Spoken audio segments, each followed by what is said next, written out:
이거는 제가 굉장히 중요하다고 생각하는 포인트인데, 이거를 하지 못하면 포인트 훈련을 아무리 열심히 한다고 한들 서브 3를 달성하지 못할 수도 있다고 저는 생각을 하거든요. 가장 중요한 이게 뭐냐? 안녕하세요, 빅너 성대경입니다. 정말 오랜만에 또 카메라를 켜봤는데 오늘 제가 어떤 이야기를 드릴 수 있을까라는 생각을 해보다가 서브 3와 관련된 내용을 공유 드리면 좋을 것 같아서 이렇게 카메라를 켜서 공유를 드릴까 합니다. 제가 서브 3를 준비를 했던 모든 과정을 전부 다 말씀을 드릴 수는 없지만, 그래도 제가 중요하다고 생각했었던 거 5개에서 한 6가지 정도를 말씀을 드릴까 합니다. 이제 오늘이 이제 춘천 마라톤이랑 경주 그리고 공주 JTBC 마라톤 약 100일 정도 남은 시점인 것 같아요. 오늘 이 시점에 오늘 제가 전달드린 이 내용들을 바로 적용을 할 수는 없겠지만 그래도 어느 정도 좀 도움이 되실 거라 생각을 하고 내용을 한번 말씀을 드리도록 해보겠습니다. 자, 이제 그럼 서브 3를 준비를 할 때 가장 중요한 첫 번째에 대해서 얘기를 해볼까 합니다. 가장 중요한 첫 번째가 뭘까요? 서브 3를 준비하는 그 과정들, 요즘에는 챗GPT, AI 이런 것들도 있어가지고 자동으로 훈련 스케줄도 다 짜주고 그 계획대로 하면은 서브 3 하는 거는 사실상 크게 어렵지 않는 것 같기도 해요. 근데 그런 스케줄이나 훈련 어떤 식으로 해야 되느냐 이런 것보다 제일 먼저 중요한 게 제가 생각했을 때는 시간입니다. 이 시간이 제일 중요해요. 제가 생각했을 때 서브 3를 달성을 하고 싶으시면은 시간부터 먼저 확보를 하셔야 됩니다. 왜냐하면 저희가 서브 3를 준비를 하려면은 평균 약 300km 정도를 준비를 해야 한다고 보고 있어요. 저 같은 경우도 그런 식으로 진행을 했고, 저는 동아마라톤을 시작하기 약 전 3개월이 1000km 정도를 달렸거든요. 저는 사실 그 전에 1년 동안도 총 3600km를 달렸어요. 월에 약 300km 정도를 달린 건데, 저는 이 서브 3를 하기 위해서 많이 달려야 된다는 걸 알고 있었기 때문에 가장 먼저 시간을 확보하려고 굉장히 많은 노력을 했습니다. 예를 들어서 출퇴근을 달리기로 해서 시간을 확보하려고 노력도 해봤고, 그리고 제가 아침 운동을 굉장히 좀 많이 했는데, 그렇게 아침 운동을 했던 이유가 뭐냐면 아침 운동을 하면은 제가 생각했을 때 시간을 가장 효율적으로 쓸 수 있다라는 생각이 있었거든요. 그래서 그런 것들도 사실 모두 다 시간을 확보하기 위해서 제가 행했던 노력들인데, 근데 이게 또 시간 확보도 중요한데 시기도 정말 중요합니다. 내가 무작정 시간만 확보한다고 되는 게 아니고, 이걸 보시는 시청자들이 제가 생각했을 때는 20대 후반에서 30대 초중반이 많을 거라고 생각을 하는데, 보통 그 나이대가 큰 일들이 하나씩 있거든요.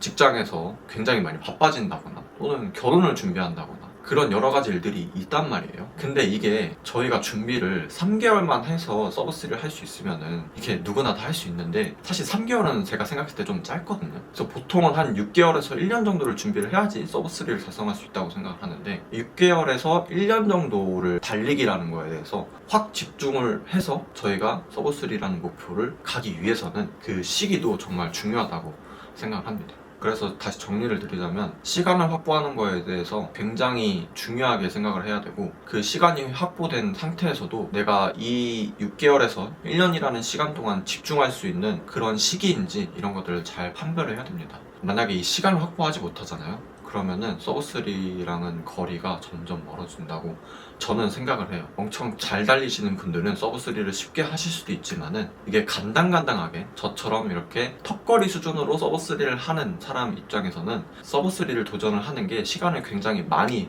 필요하다고 생각을 하기 때문에 시간 확보에 가장 우선순위를 높게 두고 서브 3를 준비를 하셔야 됩니다. 자, 그럼 이제 두 번째입니다. 저는 이제 서브 3의 준비를 동아 마라톤에서 했어요. 근데 그 전 그럼 가을 마라톤에서는 뭐를 했냐? 사실 근데 이거는 제가 JTBC 마라톤을 못 나가게 돼서 풀을 못 뛴 것도 있긴 한데, 그때 제가 가장 먼저 목표를 했던 거는 기준 기록이라는 게, 저는 이게 누구한테나 적용되는 건 아니지만 그래도 어느 정도 이 정도 기록은 돼야지 서브 3를 할 수 있다라는 그런 기록들이 있다고는 생각을 하거든요. 저는 그게 제가 많이 찾아봤을 때 보통 하프는 1시간 25분 내로 들어야 되고, 그리고 10km는 38분 후반대를 찍어야지 서브 3를 조금 무난하게 도전을 할 수 있다라는 거를 많이 들어서 제가 첫 번째로 했었던 그 목표가 그 기준 기록을 달성을 하는 거였어요. 제가 동아 마라톤이 3월이었고 이제 가을 마라톤 그쯤이 한 10월에서 11월쯤에 서울 레이스랑 그리고 뉴발란스 10K 대회를 나갔는데, 거기서 38분 11초를 달성을 하고 그 다음에 하프에서 1시간 24분 10초를 달성을 했습니다. 근데 그거를 달성을 하고 나니까 이제 내가 서브 3를 도전을 할 수 있겠구나 라는 그런 생각을 했는데, 이런 기준 기록을 먼저 깨보고 도전을 하는 거를 저는 추천을 드려요. 왜냐면은 이거를 깨지 못했는데 만약에 제가 10K 40분이고 하프가 1시간 27분인가 이렇게 나왔어요. 근데 이 상태에서 서브3를 도전하면은 사실상 이거를 괜히 도전을 했다가 기록이 더 안 좋게 나올 수도 있습니다. 만약에 그 사람이 서브3를 준비하지 않고 싱글을 목표로 준비를 했었으면은 싱글 기록이라도 가졌을 텐데 그 기준 기록을 깨지 못하고, 그러니까 어떤 파워 그리고 지속력 이런 것들이 되지 않는 그런 기준 기록을 가지고 있는 상태에서 도전을 하게 되다 보니까 결국 오버페이스를 하게 되고, 오버페이스를 하게 되니까 싱글은커녕 3시간 반 이렇게 자기 기록보다 훨씬 못 미치는 그런 결과를 받을 수도 있다는 거예요. 그래서 이 기준 기록을 먼저 깨보는 거를 추천을 드립니다. 이렇게 한번 깨보면은 자신감도 좀 생기고, 이거를 또 깨는 게 어떻게 보면은 서브3를 그런 준비하는 과정 중에 하나라고 저는 생각을 하거든요. 그리고 10km 38분 후반 그리고 하프 1시간 25분 내로 들어오게 되면은 저도 그걸 확 느꼈는데 4분 15초 페이스로 뛰어야지 서브3를 달성할 수가 있잖아요. 그 페이스가 살짝 여유롭게 느껴집니다. 어쨌든 이런 기준 기록을 먼저 달성을 해보고 그 다음에 서브3를 도전하는 것을 추천을 드립니다. 자, 이제 세 번째입니다. 포인트 훈련할 때 정말로 열심히 하셔야 됩니다. 저는 이제 훈련 스타일이 어떠냐면은 조깅을 한 80에서 90 가져가고 10에서 20 정도로 포인트 훈련을 가져가는데, 제가 이렇게 포인트 훈련을 조금만 가져가는 이유는 제가 포인트 훈련하는 거를 굉장히 싫어해서 그래요.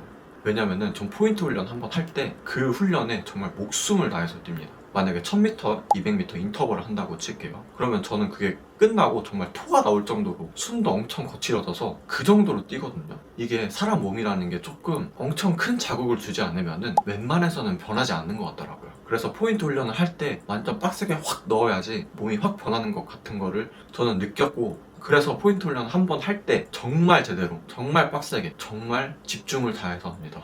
제가 왜 이렇게까지 빡세게 하냐면은 이런 식으로 해도 서브3를 달성하기가 힘들어요. 아무튼 저는 이런 식으로 목숨을 거의 걸다시피 포인트 훈련을 하기 때문에 그만큼 조깅을 많이 하는 대신에 그 점프라고 하죠.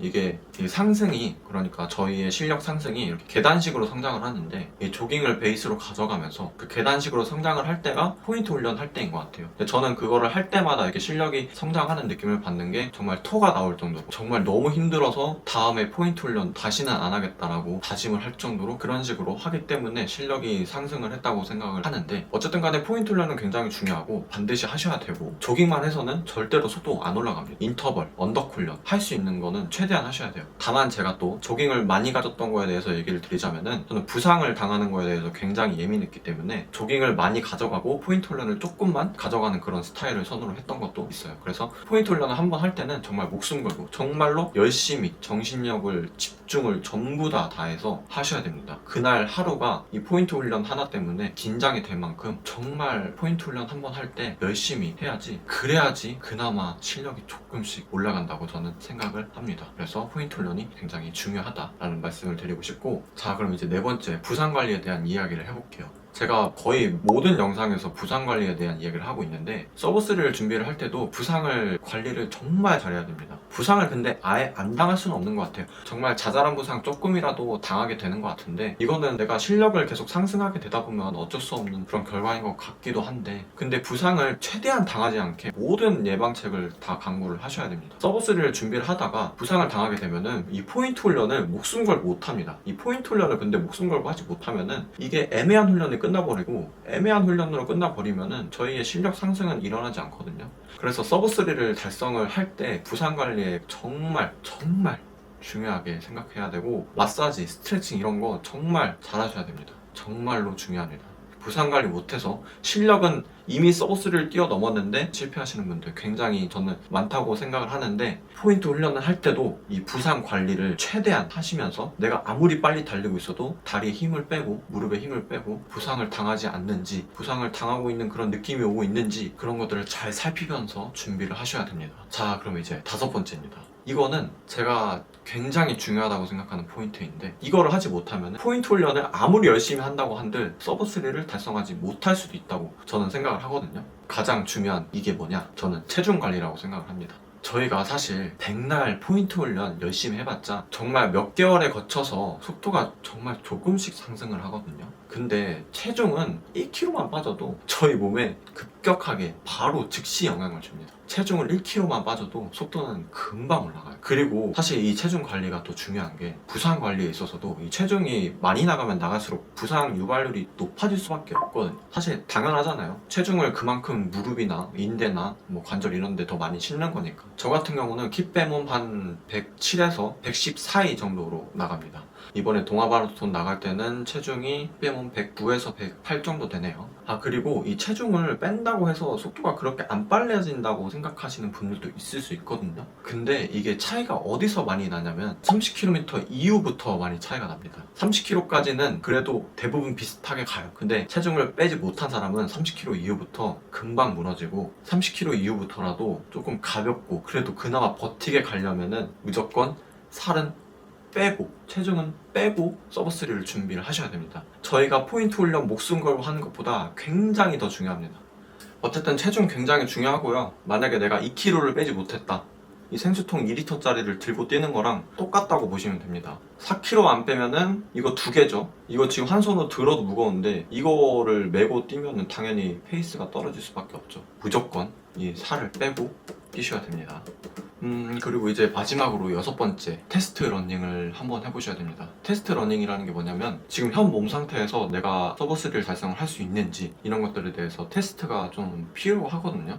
이걸 모르는 상태에서 나가면은 전략을 좀 잘못 세울 수도 있고, 저 같은 경우는 어떻게 했냐면은 4분 13초에서 4분 12초 페이스로 30km까지 한번 뛰어봤습니다. 그러면은 그 30km까지 뛴 순간에 느낌이 올 거예요. 여기서 내가 12.195를 더 갈 수 있나? 이거 내가 응원을 받고 카보나 신고 조금 더 시원한 날씨가 되면은 갈 수 있나? 그리고 이때 뛸 때는 정말 대회와 마찬가지로 에너지들 이런 거는 다 챙겨서 뜁니다. 대회랑 똑같은 환경에서 테스트 러닝을 한번 진행을 해보고 30km에서 32km까지만 진행을 하고 그 이상은 안 하는 걸 추천드려요. 그러면은 사실상 대회를 뛰는 거랑 똑같기 때문에 내가 4분 10에서 4분 13초 페이스를 뛰었을 때 살짝 여유가 있어야 돼요. 제가 생각했을 땐 그래요. 왜냐면은 대회를 저희가 모든 컨디션, 그러니까 최상의 컨디션에서 뛸 수는 없잖아요. 대회 날 비가 올 수도 있고요. 언덕이 많을 수도 있고요. 그리고 날씨가 너무 춥거나 너무 덥거나 할 수도 있잖아요. 내가 4분 14초에서 4분 15초로 거의 맞춰서 뛰려면은 4분 11초에서 4분 12초 정도 뛰었을 때 살짝 여유가 조금 있어야지만 대회 때 거의 딱 맞춰서 서브3를 할 수 있는 것 같아요. 저 같은 경우도 제 기록을 보면은 2시간 58분 40초가 나왔거든요.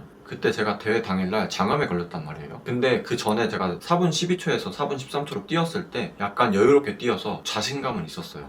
자신감이 있었는데 좀 여유롭게 못 뛰었다고 하면은 저는 아마 서브3를 달성을 하지 못했을 겁니다. 그래서 이런 것들을 자기가 테스트를 해보면서 현재 내 몸 상태가 42.195를 어느 정도의 페이스로 가져갈 수 있는지 자기가 한번 테스트 해보고 뛰어보고 확인을 해봐야 됩니다. 이 절차 없이 그냥 무턱대고 대회 나가면은 그냥 내 몸 가는 대로 뛰게 되고 결국 퍼지거나 오버페이스 해서 대회를 망치게 되는 경우가 있을 수도 있겠죠. 그래서 항상 이 테스트 러닝은 중요하다. 그래서 앞서 이렇게 말씀드린 총 6가지가 동아마라톤에서 서브3를 준비를 하면서 중요하다고 생각했던 것들이고, 이런 것들이 현 시점에 약 100일 정도 남은 시점에 여러분들한테 큰 도움이 될 수 있을지 없을지는 잘 모르겠지만 그래도 조금 도움이 되시길 바라고, 만약에 이번 가을 마라톤에서 내가 서브3를 못할 것 같다 라고 하면은 내년에 있는 동아마라톤을 준비하는 것도 저는 나쁘지 않은 전략이라고 생각을 합니다. 저 같은 경우도 동아마라톤을 더 중점적으로 준비를 했던 게, 동아마라톤이 사실 코스가 쉬워요. 평지예요. 거의 언덕이 거의 없고 이런 쉬운 코스에 날씨가 시원하기 때문에 기록이 무조건 잘 나올 수밖에 없어요. 작년에 24년도 11월 JTBC 마라톤 보면은 시원한 날씨였음에도 불구하고 JTBC 당일날 무척 더웠거든요. 많은 분들이 서브3에 실패를 했어요. 근데 동아마라톤은 어쨌든 간에 거의 겨울이에요. 겨울에서 봄 넘어가는 그런 시점에 시작을 하기 때문에 그렇게 더운 날씨는 오진 않는데, 그래서 동아마라톤에서 서브3를 준비하는 것도 나쁘지는 않다. 저와 비슷하게 가을 마라톤에서는 기준기록 10km랑 하프에 집중을 하고 그 다음에 동아마라톤에서 서브3를 준비하는 게 제가 생각했을 때 가장 쉽게 가는 길이고, 시간을 조금 더 길고 여유롭게 잡고 그 사이에 체중도 조금씩 건강하게도 살도 뺄 수 있으니까 이런 것들을 한번 생각을 해보셨으면 좋겠어요. 그러면 제가 오늘 전달드린 내용은 여기까지고 많은 분들한테 도움이 되셨으면 좋겠습니다. 궁금하신 게 있으면은 제가 댓글 남겨주시면 답변 드릴 테니까 어떠한 질문도 정말 상관없으니까 질문 자유롭게 해주시면 좋을 것 같습니다. 그러면 이제 여기서 영상 마치겠습니다.